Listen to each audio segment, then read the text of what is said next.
From the basement of La Penta, this is WICR. Hello, everyone. Welcome back to the Sports Vault. A lot of news rolling out today. I'm your host with the most, Jersey Joe, and a lot of NFL. I mean, today is the deadline for the franchise tag, so we are going to be seeing a lot of news as the day drags out. But one of the big ones right now that is coming out a little while ago is Ndamukong. Now, I felt all along that the Lions were not going to use the tag on him. Just the way that their cap is set up, it's very, it's tough because a lot of the money is to their quarterback, Matt Stafford, and to their main wide receiver, Calvin Johnson. So there's not a ton of wiggle room in there, and I just didn't think that right now it'd be $26.9 million to use the franchise tag on Sue. I just did not think that that was an option, just too expensive, and the Lions have clearly expressed that, and he will now be an unrestricted free agent, which makes the argument, what is Ndamukong Suh's value? Now, it's difficult because I really believe at this day in the NFL, unless you were like the Seattle Seahawks were the perfect example of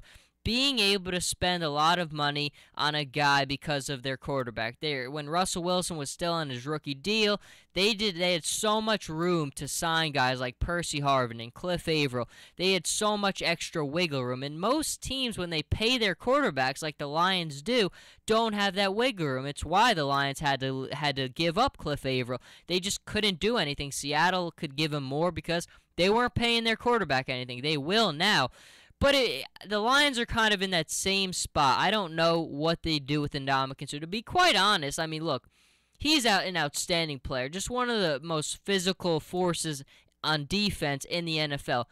But to be quite honest, I don't think he's put up the same type of production or he's been as good as he was his rookie year. I really feel like to this day, his rookie season has been his best year in the NFL by far. I mean, you look at the numbers in terms of sacks. His highest sack season was back in his rookie season of 2010 with 10 sacks. Last season was his highest, his second highest with 8.5.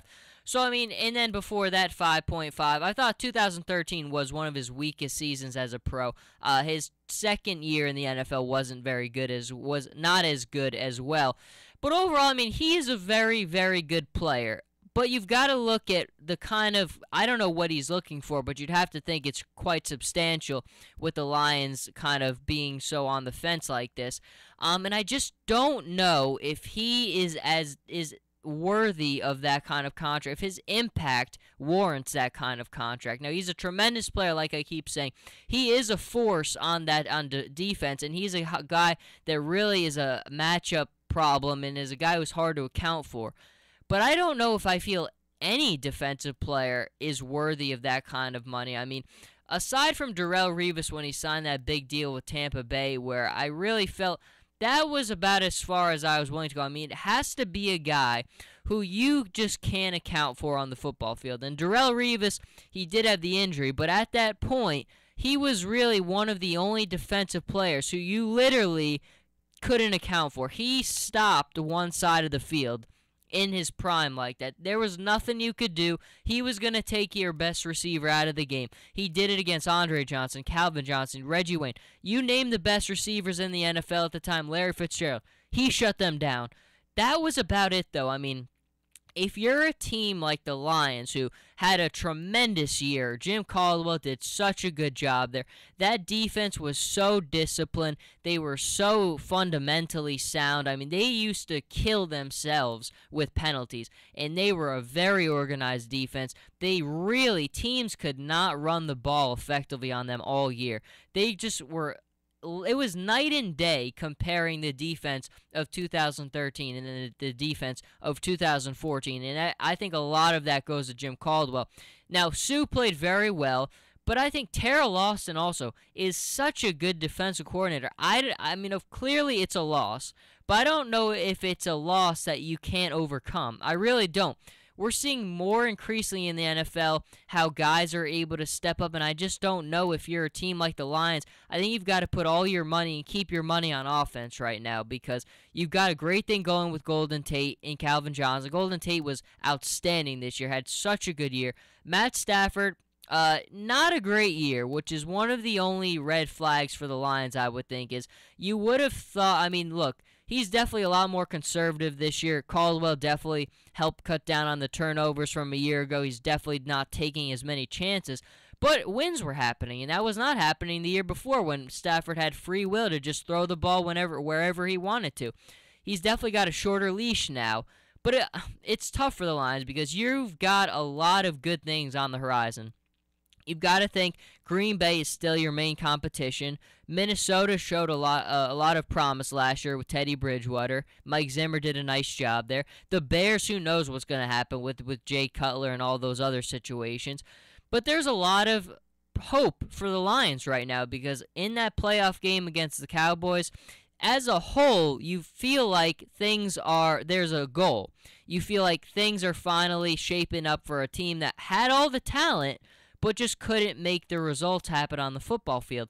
And Ndamukong Suh is an interesting one, and I don't know if he's ever really, his heart's always been with Detroit. I mean, just stemming from the way that he's played on the field sometimes from his actions off the field. I don't know if he's always been a guy 100% committed to the Lions organization. So I don't know. It's possible that he leaves. I don't think he will be back with the Detroit Lions. I just don't. You look, like I said before, you look at the way that their roster and their salary cap is. There's not a lot of wiggle room here. I think they know what they have. I don't think it's a loss they can't overcome. So I think that Ndamukong Suh is a guy who will not be back in a Lions uniform. And we'll see where he goes. I mean, it'll be very interesting because someone is going to give him a big deal, and we will see if his impact is worthy of the deal that he gets. Some more ones that will be coming out, though. It seems like initial reports are that Dez Bryant is going to be franchise tagged by the Cowboys. I haven't seen it official anywhere yet, but that was my feeling all along. Right now, it's just too risky to give that guy a very long-term deal. He really hasn't shown or warranted it off the field. I feel like on the field, his production is outstanding. I just would be very weary about signing that guy to a big deal because he has not had a good track record of making good decisions. And you give this guy lock him up for a lot of money for a long time, I just would be very careful about that. So I think if this is official, which it seems like it is at this point, I think that was the right move to make. I think their hands were kind of forced here, especially with this videotape thing. It's bad timing. This was really the best move they could make and the only move they could make. And then the Broncos also tagged Demaryius Thomas, which is interesting because we all understand kind of Julius Thomas and Demaryius Thomas. The Broncos' hands are a little bit tough right now, tied. I mean, both guys tremendous, but at the end of the day, if there's one of them I absolutely have to keep, it's Demaryius Thomas. The guy is just one of the most outstanding wide receivers in the NFL. His hands are outstanding. Now, Thomas is very good, and he was lighting it up in the NFL the first couple weeks, but really a big drop-off. I mean, you look at those first 6 to 8 weeks, and he was one of the best offensive players in the league. I mean, I think he was leading the league in touchdowns by a far margin, but really didn't have as good production in the second half. So Thomas, if I had to let one of them walk, it probably would be Thomas. I'm sorry, they're both Thomas. Julius Thomas. Demaryius Thomas is the guy I've got to keep no matter what. And it's interesting with Peyton Manning coming back because you've got to think that the Broncos are poised for another run in them. It's interesting in the West because the Chiefs are still always hanging around. The Chargers are always hanging around. And with Phillip Rivers back healthy, they should be better. And if they draft well, they could be better than last year. In Oakland, you've got to think that there's life there. I mean, Jack Del Rio's coming over. He's going to bring a lot more discipline. They think they have their quarterback there. If they get a receiver in the draft, like it could be possible they'll get Amari Cooper or Devontae Parker. That Oakland team could change real fast too. So nothing is for sure in the West. I mean, Peyton Manning, I think we're all still a little worried how he's going to recover from what we saw. I mean, look, in that game against Indianapolis, it just that had to scare you, but I mean, he clearly wasn't right with the injury. He still had a very good season aside from the last stretch where he was clearly injured. So it's very interesting. There's a lot of things that are going to happen. There's a lot of moves that are still going to be made, and it's the NFL now. I mean, look, there's always time to talk about the NFL. It's the content for the NFL is king over all other things. I mean, there's really not a lot of downtime now in the NFL with the way everything is spaced out.